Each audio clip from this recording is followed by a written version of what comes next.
Student of class 10। जैसा कि कल हमने आपको pair of linear equation in two variable chapter से प्रॉब्लम नंबर 1 टू का फर्स्ट एंड सेकंड बताया था। प्रॉब्लम शुरू करने से पहले हम आपको बताना चाहते हैं कि इफ़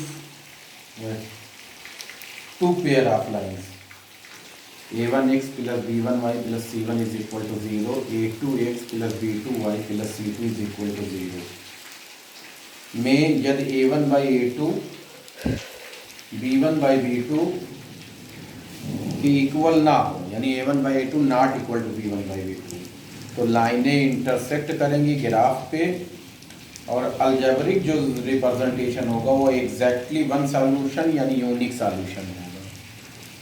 और जब लाइनें इंटरसेक्ट करेंगी तो जो पेयर ऑफ इक्वेशन होगा वो यूनिक सॉल्यूशन होगा। पेयर ऑफ इक्वेशन जो होगा वो कंसिस्टेंट पेयर ऑफ इक्वेशन होगा, consistent pair of equation. a1 by a2 is equal to b1 by b2 is equal to c1 by c2।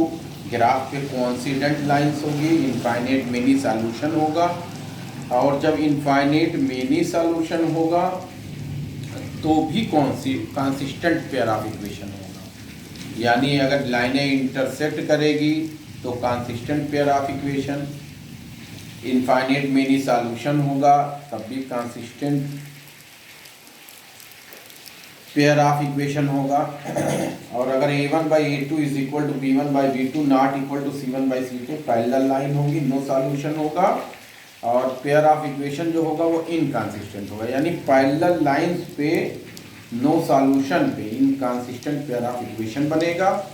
बाकी intersecting line, coincident line, इस पे consistent pair of equation बनेगा। तो सबसे पहले हम आपको क्वेश्चन नंबर 2 के थर्ड पार्ट को बताएंगे। On comparing the ratio a1 by a2, b1 by b2 and c1 by c2, find out whether the line representing the following pair of linear equation intersect at a point or parallel or coincident। इसमें हमें बताना है कि लाइनें graph पे intersect कर रही हैं या पैरेलल हैं या कोइंसिडेंट। इक्वेशन आपकी क्या है? 6x minus 3y plus 10 is equal to 0। a1 6, b1 minus 3, c1 10। दूसरी equation 2x minus y plus 9 is equal to 0, a2 2, b2 minus 1, c2 9। bc date हम यहाँ देखते हैं कि a1 by a2 is equal to b1 by b2 not equal to c1 by c2। इस conditions में graph पे line parallel lines होगी। Question number 3 पे आ जाएंगे कि ऑन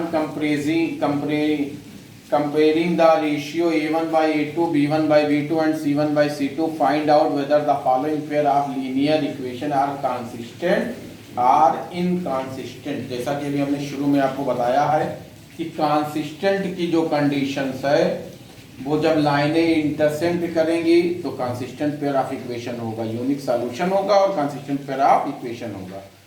और जब लाइनें कोइंसिडेंट होंगी इनफाइनाइट मेनी सॉल्यूशन होगा, कंसिस्टेंट पेयर ऑफ इक्वेशन होगा। यदि लाइनें पैरेलल हैं तो नो सॉल्यूशन होगा और इनकंसिस्टेंट पेयर ऑफ इक्वेशन होगा। तीसरे का फर्स्ट है कि 3x plus 2y is equal to 5, यानी 3x plus 2y minus 5 is equal to 0, a1 3, b1 2, c1 minus 5। 2x minus 3y is equal to 7, 2x minus 3y minus 7 is equal to 0, a2 2, b2 minus 3, c2 minus 7। here bc a1 by a2 not equal to b1 by b2। अब graph पे क्या होगा? Intersecting line होगी। तो intersecting पे बताया गया consistent pair of equation. Second पे क्या कह रहा है? 2x minus 3y is equal to 8, 2x minus 3y minus 8 is equal to 0, a1 2, b1 minus 3, c1 minus 8। दूसरी equation 4x minus 6y is equal to 9, 4x minus 6y minus 9 is equal to 0, a2 4, b2 minus 6, c2 minus 9। here a1 by a2, b1 by b2 not equal to c1 by c2। Graph पे क्या होगा? Parallel lines, inconsistent pair of equation.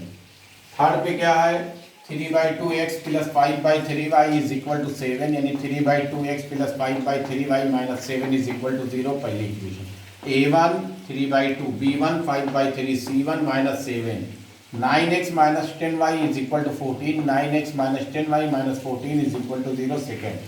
A2 9, B2 minus 10, C2 minus 14. Here A1 by A2 not equal to B1 by B2. Intersecting line graph पे होगी consistent pair of equation. Fourth पे क्या होगा 5x minus 3y is equal to 11. 5x minus 3y minus 11 is equal to 0. A1 5, B1 minus 3, C1 minus 11. Minus 10x plus 6y is equal to minus 22. Minus 10x plus 6y plus 22 is equal to 0. A2 minus 10, B2 6, C2 22. Here A1 by A2 is equal to B1 by B2 is equal to C1 by C2. Coincident line, consistent pair of equation.